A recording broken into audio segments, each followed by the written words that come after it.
Toi qui es souvent dans la communication, tu communiques souvent avec la police et tu peux ressentir des choses par rapport à ce que tu dis Alors moi, je le trouve qu'il samedi. était très réceptif. Oui. C'est toujours pareil, hein, je pense qu'on est dans le bon sens. Hein, on est dans la guerre du Sud et comme je l'ai toujours dit, ça marque ses effets. Ça va? Là, tout à l'heure, alors ils sont marrants parce qu'ils te disent qu'on est tenu à un droit de réserve. Alors je leur dis, bah, vous clignez une fois pour dire oui et deux fois pour dire non. Donc je leur ai demandé s'ils avaient signé pour ADP, il a cligné pas des yeux. Je vais parler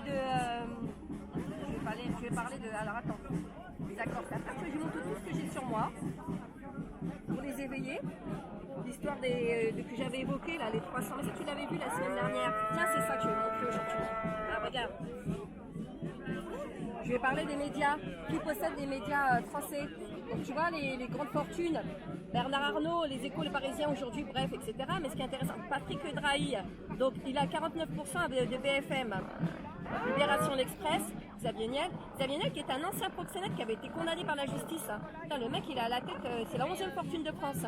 Comme quoi il vaut mieux avoir tenu des maisons closes ou avoir été proxénète, c'est sûr de réussir. T'as Mathieu Pigasse, secteur de banque, et ces gens-là, tu vois, c'est Le Monde, sur la tête du Monde, Télérama, l'Obs, etc. Donc Huffington, ouais, voilà, Poste, La Vie. Mathieu Pigasse, Pierre Berger, je crois que Pierre Berger il est décédé, non? Je sais pas. Xavier Niel, Serge Dassault, 5e fortune de France, hein. Le Figaro, François Pinault, 7e fortune de France, Le Point, bonjour, Martin Bouygues, TF1, donc tu vois, je leur montrer. Alors, ils m'ont dit, oui, on est au courant de tout ça, mais le policier il me disait, de toute façon, moi je regarde plus du tout les médias, je m'intéresse plus aux médias. Et après, et ça qui était très bien fait aussi, vraiment l'Agora à Toulouse, ils sont exceptionnels. Hein. Ils ont une communication qui repose sur ces fiches synthétiques. Oui, avec plaisir monsieur. Bah, tiens, on peut vous filmer aussi ou pas? Mais oui, il est d'accord, je vais le faire. Et donc voilà, comment les multinationales échappent-elles aux impôts? Donc j'en parlais avec les CRS, il a regardé attentivement et puis il est d'accord, tu vois. Coût d'achat payé producteur, donc tu pars avec 1 centime de bénéfice soumis à l'impôt, tu as 13 centimes. 12 centimes de production et de main-d'œuvre, et là, tu as tout le circuit fictif. Hein. Donc, tu as les îles Caïmans, 8 centimes, enfin, c'est un peu grossier, mais c'est pour te montrer. Hein. Luxembourg, frais de services financiers, 8 centimes. Irlande, frais de droit d'utilisation de la marque. Île-de-Man, frais d'assurance. Bermude, frais de distribution. Et Jersey, frais juridiques et de management. Donc tout ça, c'est un circuit fictif qui profite aux multinationales qui échappent à l'impôt. Au final, revente aux grossistes, 60 centimes en Europe, prix de vente consommateur, 1 euro. C'est intéressant, hein?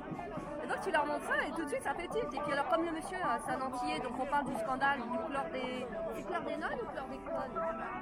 Tu connais le chlordécone? Non, pas chlordérone. C'est aux Antilles. Attends, 2 secondes. Le chlordécone. Ouais, voilà.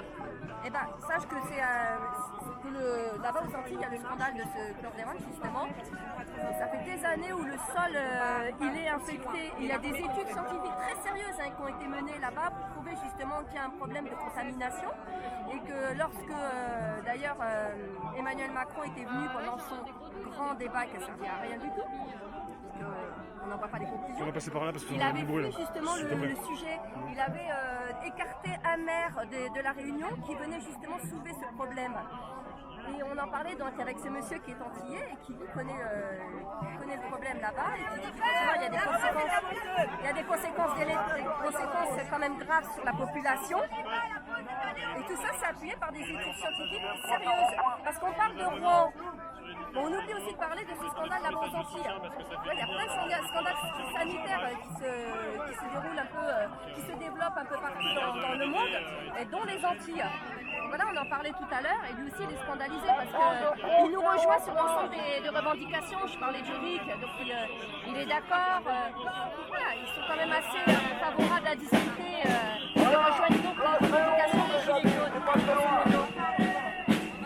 Merci, on se reparle, on a eu un peu de bruit là. Oui, petit coucou à la roue, à Léon, à Flash, mon ami Flash qui n'arrête pas de m'envoyer des clics, à John la grande poêle, à tous mes détracteurs bien entendu parce que les autres je sais que je leur soutiens donc on leur fait un petit coucou à ces gens-là qui s'ennuient, à Tom Tom, hein, je sais qu'ils nous regardent, bah écoute Tom Tom, Flash, écoutez, je suis contente d'apporter un peu de joie dans votre vie, voilà, ciao ciao.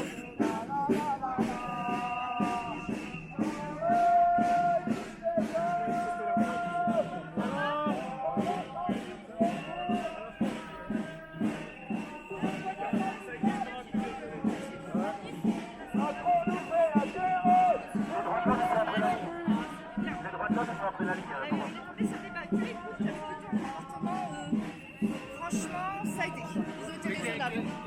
Non mais à quoi ça ressemble au Rouen en fait? Ah bah ça ressemble à des choses qu'on regarde comme si t'étais des...